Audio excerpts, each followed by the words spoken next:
Bienvenue sur Vive Français. Je veux vous parler d'amitié, ou peut-être de son contraire. Devant moi, il y a un petit sac à main en cuir noir. Il est chic, élégant, le genre de sac que l'on porte pour une soirée à Paris. Mais quand je le touche, il est froid et il est lourd. Pas à cause de ce qu'il y a dedans, mais à cause de ce qu'il représente, le poids d'un mensonge qui a failli détruire ma vie. Comment l'amitié la plus excitante de ma vie est-elle devenue le piège le plus dangereux? Et comment savoir si la main qui vous aide est la même qui vous pousse dans le vide? Pour comprendre, il faut revenir au jour où je l'ai rencontré, le jour où la solitude m'a rendu aveugle. La solitude, à Paris, est une chose étrange. C'est une solitude de luxe. On est seul au milieu de la beauté, seul au milieu d'une foule de millions de personnes. Après plusieurs mois, la magie de la ville commençait à s'estomper, remplacée par le poids de ce silence. Ma vie était une routine bien réglée, mais une routine solitaire. Le matin, les cours à l'université. L'après-midi, la bibliothèque. Le soir, mon petit appartement. Mes seuls amis étaient les personnages des livres que je lisais. Je regardais les gens rire aux terrasses des cafés, les couples se tenir la main le long de la Seine. J'étais une spectatrice de la vie, pas une actrice. Et cette position de spectatrice commençait à me faire mal. Ce jour-là, la solitude était plus lourde que d'habitude. C'était un samedi après-midi ensoleillé. Tout Paris semblait être dehors, en train de vivre. Mon objectif était simple, mais il me demandait un courage immense. Je devais briser ma routine. Je devais arrêter d'être une ombre. Je me suis promis de faire ce que font les vraies Parisiennes, aller m'asseoir seule dans un café branché du Marais, commander un verre et simplement être là. C'était mon petit défi personnel. Avant de partir, j'ai reçu un appel de ma meilleure amie, restée au pays. C'était mon premier avertissement. Je lui ai raconté mon plan, ma voix essayant de paraître plus joyeuse qu'elle ne l'était. Elle a fait une pause, puis elle a dit « C'est super, mais fais attention à toi, d'accord ? Les gens à Paris, ils peuvent être si charmants, si ouverts, mais parfois ce n'est qu'une façade. Ils voient que tu es étrangère, que tu es seule. Sois prudente. » J'ai ri pour la rassurer et pour me rassurer moi-même. « Ne t'inquiète pas, je ne suis pas si naïve, » ai-je dit. Je suis arrivée dans le Marais. Le quartier était plein d'énergie, de boutiques de mode, de gens magnifiques. J'ai choisi un petit café avec une terrasse ensoleillée. Je me suis assise. Le simple fait de commander un café m'a semblé être un exploit. Je regardais les gens, essayant d'avoir l'air à l'aise. C'est là que je l'ai vue pour la première fois. Elle était parfaite, le genre de Parisienne que l'on voit dans les magazines. Élégante, sûre d'elle, avec un sourire qui semblait pouvoir illuminer toute la place. Une petite voix dans ma tête, mon instinct, a murmuré « Personne n'est aussi parfait ». C'était mon deuxième avertissement. Un sentiment fugace que quelque chose était trop beau pour être vrai. J'ai immédiatement chassé cette pensée. C'était de la jalousie, rien de plus. Puis, le destin, ou ce qui semblait être le destin, a frappé. En voulant prendre mon téléphone, j'ai fait un geste maladroit. J'ai renversé mon verre d'eau, qui s'est répandu sur la table et sur mes affaires. L'horreur, la honte. Je me sentais si stupide, si provinciale. Alors que je cherchais désespérément des serviettes, une main est apparue devant moi, tenant un petit paquet de mouchoirs en papier. J'ai levé les yeux. C'était elle, la fille parfaite. Le genre de Parisienne que l'on voit dans les magazines. Élégante, sûre d'elle, avec un sourire qui semblait pouvoir illuminer toute la place. Une petite voix dans ma tête, mon instinct, a murmuré « Personne n'est aussi parfait ». C'était mon deuxième avertissement. Un sentiment fugace que quelque chose était trop beau pour être vrai. J'ai immédiatement chassé cette pensée. C'était de la jalousie, rien de plus. Puis, le destin, ou ce qui semblait être le destin, a frappé.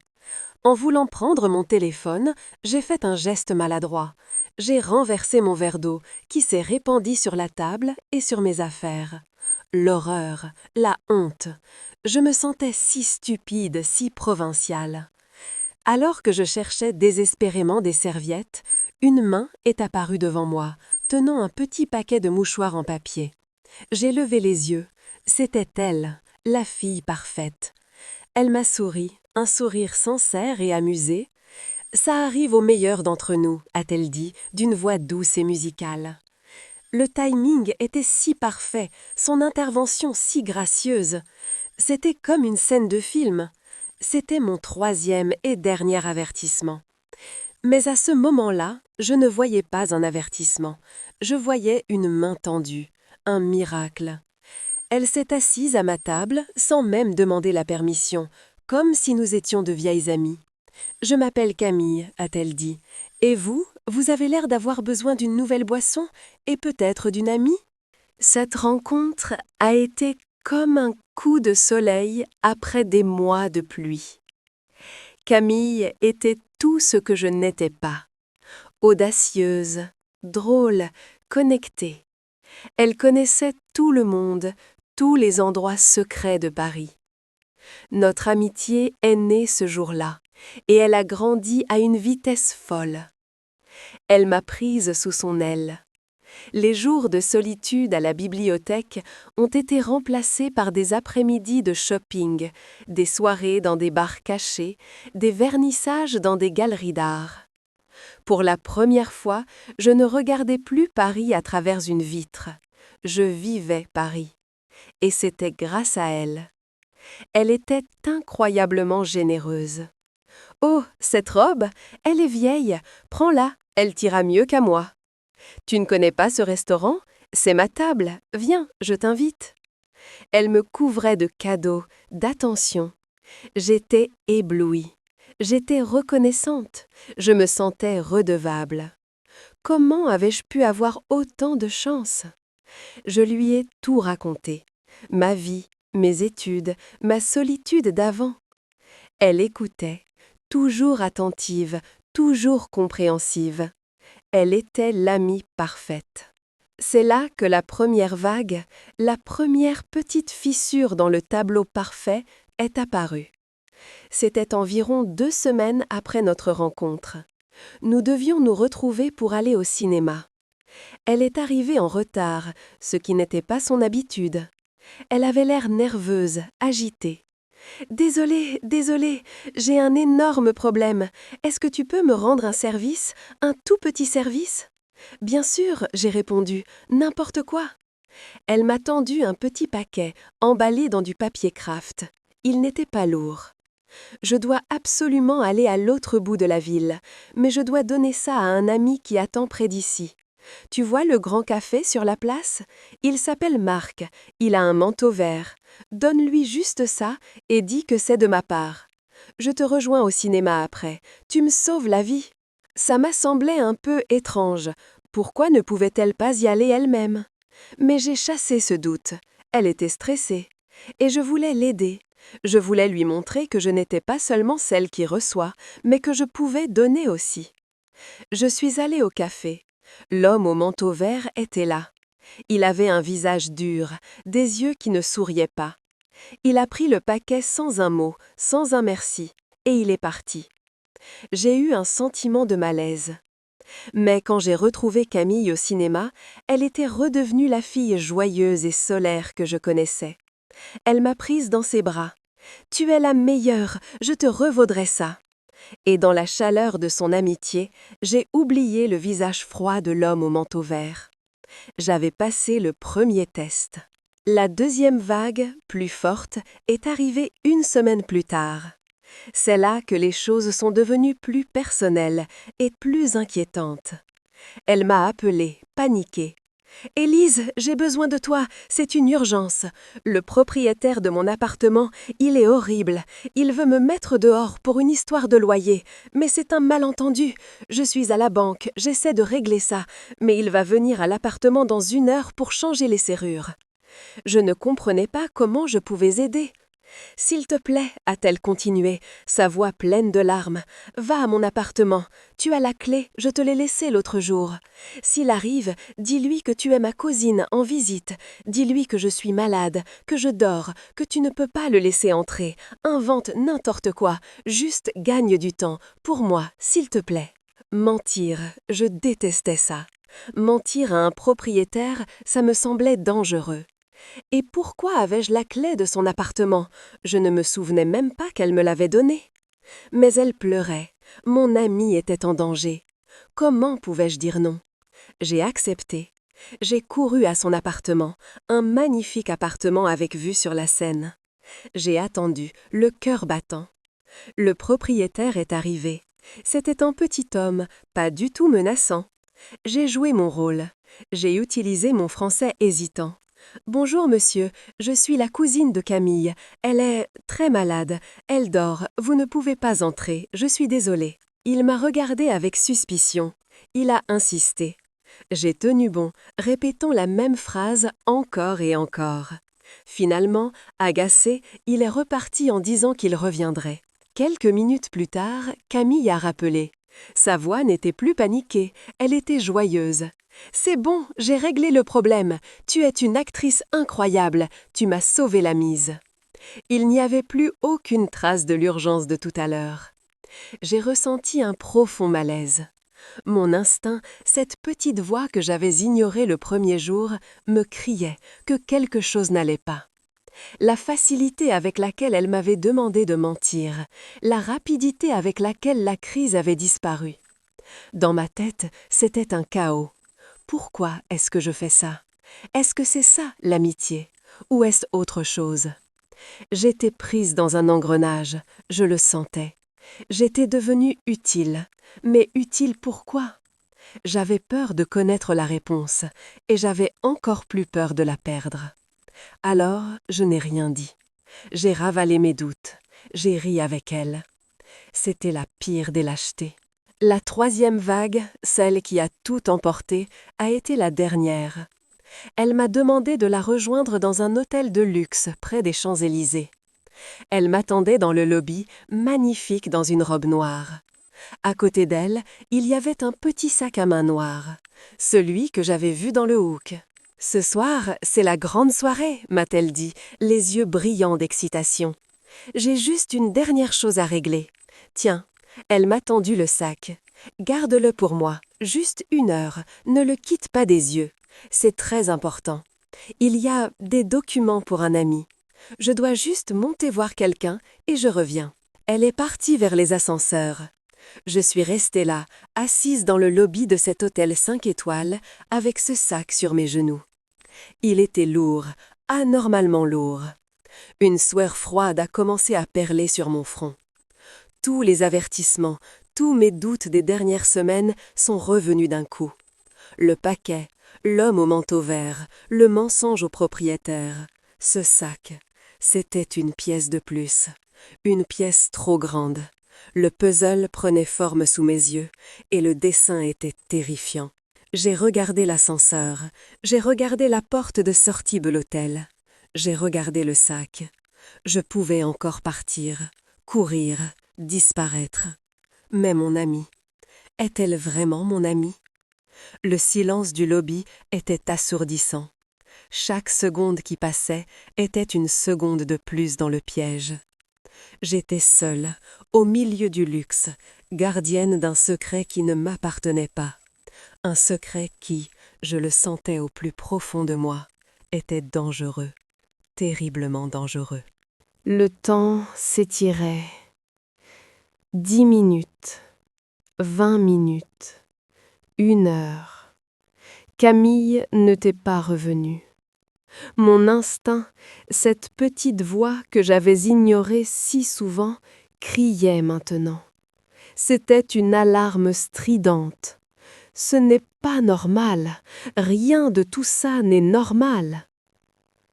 Une pensée terrible, une pensée interdite a traversé mon esprit. Ouvrir le sac. Mes mains tremblaient. C'était une trahison. On n'ouvre pas le sac de son ami. Mais était-elle mon amie? J'ai posé le sac sur la table, essayant de cacher mon geste.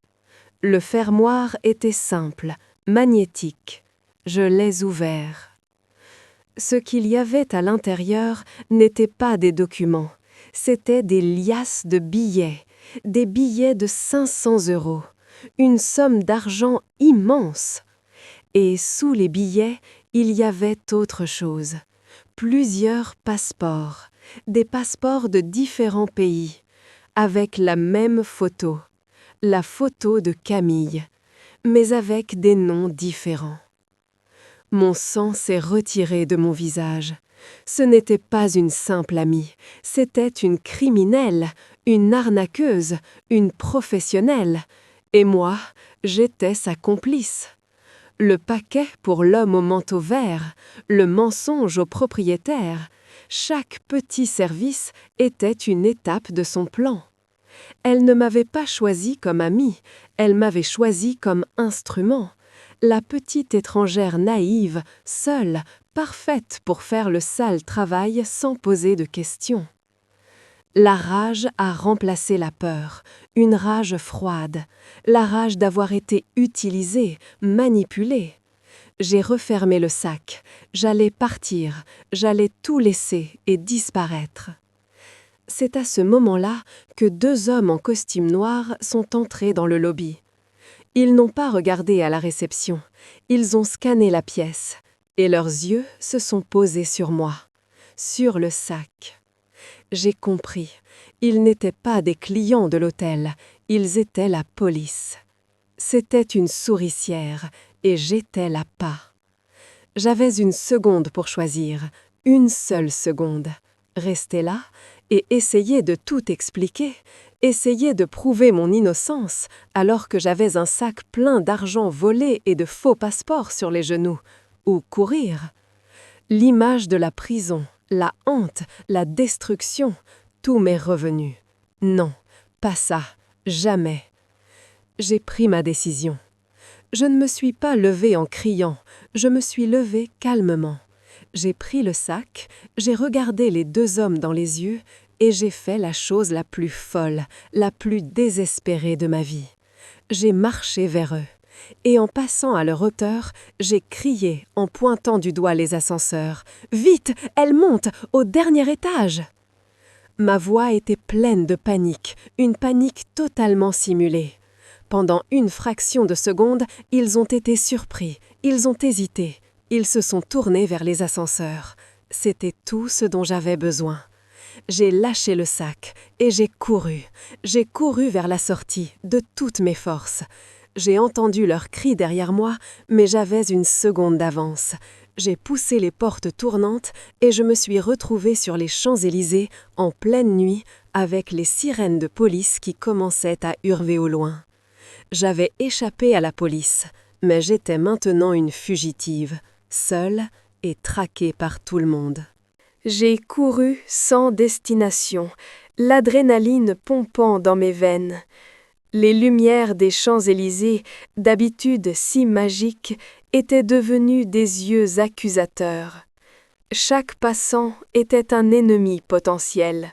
Chaque sirène de police me faisait sursauter. Je n'étais plus Élise, l'étudiante, j'étais une fugitive. J'ai fini par me cacher dans une petite rue sombre, le cœur battant à tout rompre, essayant de réfléchir. Retourner à mon appartement, impossible, il m'attendait sûrement là-bas.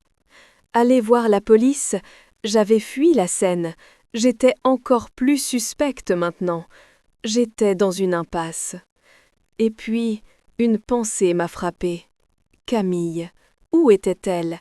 Pourquoi m'avait-elle abandonnée dans ce piège? Était-ce intentionnel ou avait-elle été attrapée elle aussi?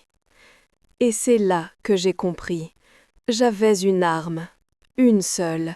Je savais quelque chose que la police ignorait. Je savais que le mensonge au propriétaire était une pièce du puzzle. Je savais où elle habitait, son vrai appartement. Au lieu de continuer à fuir, j'ai fait demi-tour. C'était un risque insensé, mais c'était ma seule chance de trouver une réponse, de trouver une preuve de mon innocence. J'ai pris des petites rues, évitant les grands axes. Il m'a fallu presque 2 heures pour arriver à son appartement, près de la Seine. De l'autre côté de la rue, caché dans l'ombre, j'ai regardé l'immeuble. Toutes les lumières étaient éteintes, sauf une, la sienne. Elle était là. Elle n'avait pas été arrêtée. Elle m'avait sacrifiée. La colère a chassé la peur. J'ai sorti mon téléphone. J'avais son numéro. J'allais l'appeler. J'allais la confronter. Mais mon doigt a glissé et j'ai composé un autre numéro. Le 17, le numéro de la police. Une voix a répondu. J'ai parlé vite, ma voix un murmure. Je n'ai pas donné mon nom. J'ai dit « Je veux signaler une activité suspecte. Dans l'appartement de Camille Dubois, son adresse, je crois qu'elle cache quelque chose. Vous devriez vérifier son dressing. Il y a un faux mur. » Comment je le savais? Parce qu'un jour, en m'offrant une robe, elle m'avait montré cette cachette en riant. C'est mon petit secret, avait-elle dit, pour mes trésors. Un petit détail qu'elle avait partagé dans un moment de fausse amitié, et ce détail allait devenir sa chute. J'ai raccroché, j'ai éteint mon téléphone et j'ai attendu. 20 minutes plus tard, une voiture de police banalisée est arrivée. 2 inspecteurs en sont sortis. Ils sont entrés dans l'immeuble. J'ai attendu encore. Et puis, je les ai vus ressortir. Ils n'étaient plus 2. Ils étaient 3. Camille était entre eux, menotté. Son visage, d'habitude si parfait, si arrogant, était déformé par la surprise et la haine. Son regard a balayé la rue, cherchant la petite souris qu'elle avait trahie. Mais j'étais dans l'ombre, je n'étais plus une souris. En la voyant emmenée, je n'ai pas ressenti de joie, ni de vengeance, juste un immense vide et une profonde tristesse. J'avais perdu une amie, même si cette amitié n'avait été qu'un mensonge. J'ai regardé le soleil commencer à se lever sur Paris. C'était la fin de la nuit la plus longue de ma vie. J'étais toujours seule, j'étais toujours une fugitive. Techniquement, mais j'étais libre, libre d'elle, libre de son piège, et j'allais devoir utiliser cette liberté pour reconstruire, une nouvelle fois, une vie qui venait d'être brisée. Le lendemain, j'ai passé la journée dans un petit café anonyme, loin de mon quartier. J'ai lu dans le journal l'histoire de l'arrestation d'une grande arnaqueuse internationale, le Caméléon, grâce à un appel anonyme. Mon histoire était là, en noir et blanc, mais mon nom n'y était pas. J'étais redevenue invisible. Et pour la première fois, cette invisibilité était un réconfort. Cette amitié fulgurante et destructrice m'a enseigné une leçon cruelle, mais nécessaire. J'étais si désespérée de ne plus être seule que j'ai accepté une amitié sans poser de questions. J'ai ignoré mon instinct. J'ai confondu la générosité avec la confiance. Mais la confiance, ce n'est pas quelque chose qui s'achète avec des cadeaux et des soirées. C'est quelque chose qui se construit, lentement, avec la vérité. J'ai compris que le plus grand danger n'est pas la solitude elle-même, mais la peur de la solitude. C'est cette peur qui nous rend aveugles, c'est elle qui nous fait tomber dans les plus beaux pièges. Camille n'était pas mon amie, elle était le miroir de mes propres désirs, être belle, être intégrée, être aimée. Elle m'a offert un rêve, mais ce rêve était construit sur un mensonge mortel. Mon choix final, celui d'appeler la police, n'était pas un acte de vengeance, c'était un acte de survie. C'était le seul moyen de reprendre le contrôle de mon histoire. C'était le moment où j'ai arrêté d'être sa complice, sa marionnette. C'était le moment où j'ai enfin vu la vérité sur elle, mais aussi sur moi, sur ma propre naïveté. Alors, si un jour vous vous sentez seul et que quelqu'un vous offre une amitié qui semble trop parfaite pour être vraie, souvenez-vous de cette histoire. Apprenez à écouter cette petite voix à l'intérieur de vous. Apprendre le français, ce n'est pas seulement apprendre à dire oui à de nouvelles expériences, c'est aussi apprendre à dire non à ce qui nous semble faux. C'est apprendre à se faire confiance à soi-même avant de faire confiance aux autres. Et vous? Avez-vous déjà fait confiance à quelqu'un et l'avez regretté? Ou, au contraire, est-ce que votre instinct vous a déjà sauvé d'une situation dangereuse? Racontez-moi dans les commentaires cette expérience qui vous a appris une grande leçon sur la confiance. Chaque histoire est un avertissement, et je suis impatiente de lire les vôtres. Si ce voyage au cœur de la manipulation et de la résilience vous a captivé, n'oubliez pas de laisser un j'aime pour montrer votre soutien. C'est un petit geste qui prouve que nous sommes tous plus forts ensemble. Et bien sûr, abonnez-vous à Vive Français et activez la cloche pour ne pas manquer la suite de mon aventure. Car après la trahison vient le temps de la reconstruction. Comment réapprendre à faire confiance? Comment se faire de vrais amis après avoir été trompé par une fausse amie? Dans la prochaine vidéo, je vous raconterai comment j'ai trouvé une amitié sincère dans l'endroit le plus inattendu de Paris, une vieille librairie pleine de chats et de secrets. Merci de m'avoir écouté. Prenez soin de vous et écoutez toujours votre cœur. À très bientôt.